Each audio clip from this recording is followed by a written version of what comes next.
when I start something, the painting has begun, and so then I'm almost asking it what it needs.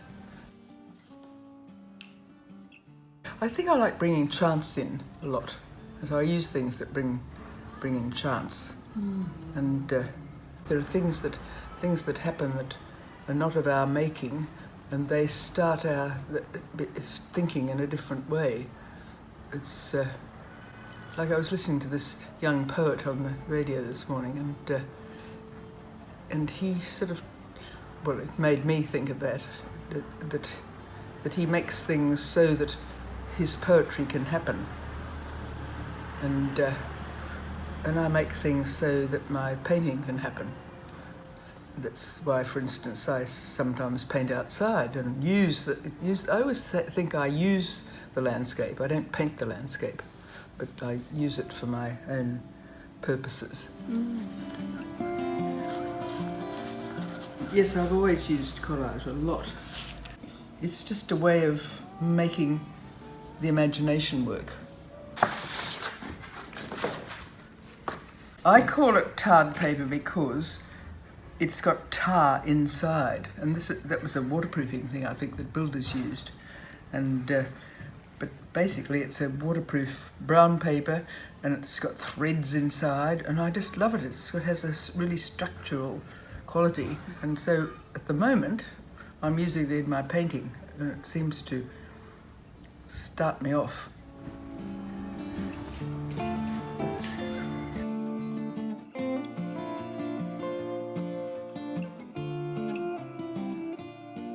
I get such joy out of looking at things. If I walk down to Clovelly Beach in the mornings, I mean, it's always the same walk, but it's always full of wonderful things to look at. So I think it's like you get a musical eye. Brushes are a very important part of my painting, and the way they can behave and perform on their own in a way. So you get unexpected results? Yes, because it has its own life. You know, I hold a brush very lightly so it can do its own thing.